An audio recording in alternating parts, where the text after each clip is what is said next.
So welcome to our final module in the Explore Bethesda class. So as we talk about this, we've already talked about gather, we talked about grow, and we talked about give. And so in gather, we're gathering together as the church. In grow, we're growing as disciples of Christ.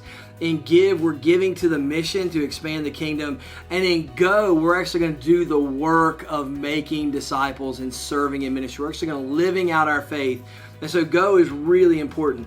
And it's grounded in this. Matthew 28, 19 through 20. Go therefore and make disciples of all nations, baptizing them in the name of the Father and of the Son and of the Holy Spirit, and teaching them to obey all that I have commanded. And I will be with you always, even until the end of the age.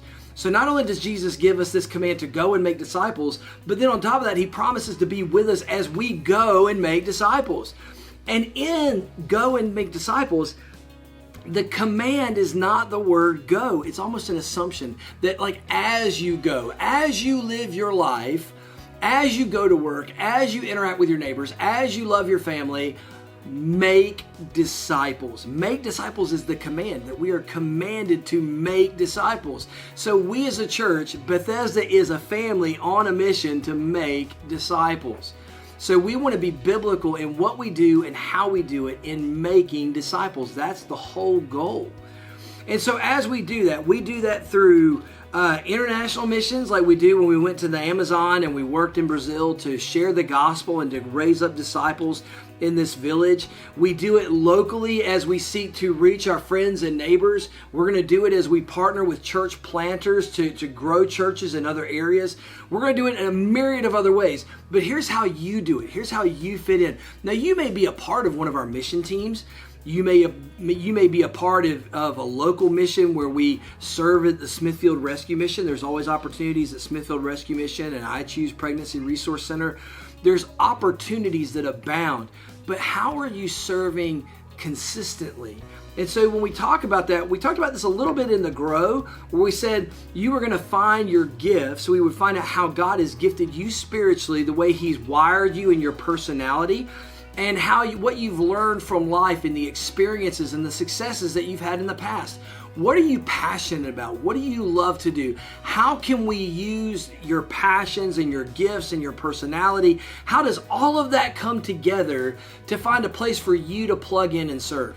And it may not just be one thing, but you may be one of these people who you're just really gifted in tech stuff.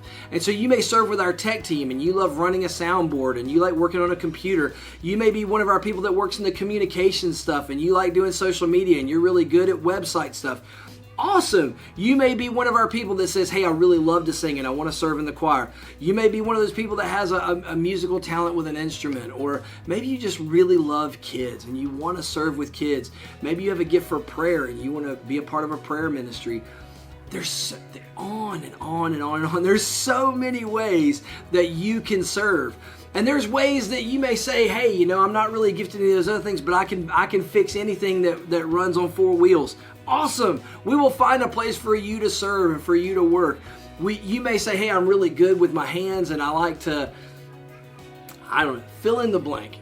So here's my point, is that we're not going to try to shove you into a box and say, hey, you have to serve in this way. What we want to do is we want to help you find what's the best fit for you. Because ideally, here's what I really want to see happen, is that you find what you are really passionate about in the church, in missions, in ministry. You find what you're really passionate about and you serve faithfully and excitedly. You dream about how you can serve better in those ways.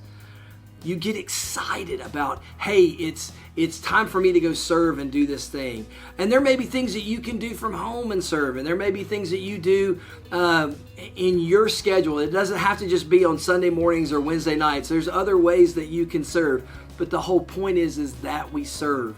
And what we're doing, whether that's teaching a Bible study, whether that's teaching Sunday school, whether that's helping with parking on Sunday morning, whether that's being a part of our Connect team that greets people when they come in, or our follow-up team that makes phone calls and sends out texts and emails.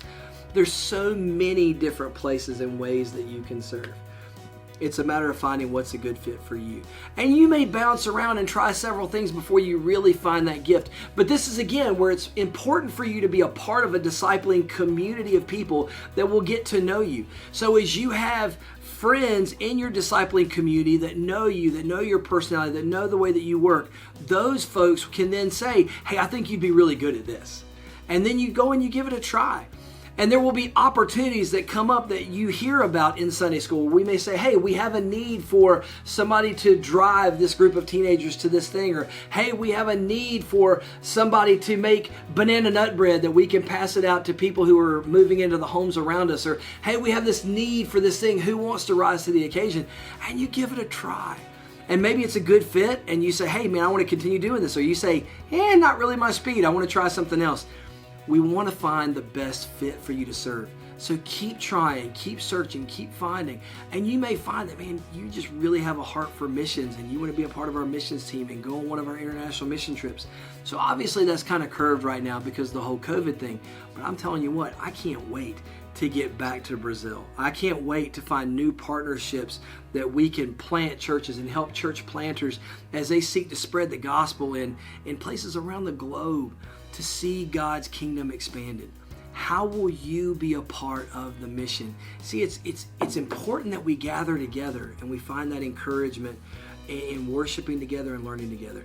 It's important that we grow as disciples, and it's important that we give to the mission. But if it stops right there, we're not really fulfilling the call to be the church. It's when we live it out. It's when we pursue the Great Commission, when we pursue reaching people for the Lord. It's when we use our gifts and talents the way that the Lord has gifted us and called us and where He's placed us for His glory. That's when we're really being the church. So think about it like this. For you as a new part of the Bethesda family, as a new part of Bethesda, we want you to gather and worship. We want you to grow as a disciple. We want you to give to the mission, and we want you to go and make disciples. If you're serving and you're going and you're doing all four of these things, you're doing exactly what we want you to do as a part of the Bethesda family. Can you imagine what would happen if every member of the family took these 4 G's seriously? If they lived out all 4 of these things consistently, we would be expanding God's kingdom immensely and very quickly. So I want to encourage you, it's not for us, it's not for Bethesda, it's for the kingdom. It's to honor our God and King. It's to live out who we say we are. And so all of it leads to this. It's all for the ministry. It's all for our God and King. And so as you've walked through these 4 modules, right, because this kind of ends the go, you kind of get where you clearly get where I'm going with that, about going and serving. As you've seen the gather, the grow, the give, and the go, and you've clearly heard repeatedly over and over that Bethesda is a family on a mission to make disciples. As you've heard that and you've seen how these 4 things connect to our vision, as our mission is directly connected to our vision that we want to be a church all about expanding God's kingdom, Bethesda is a family on a mission to make disciples.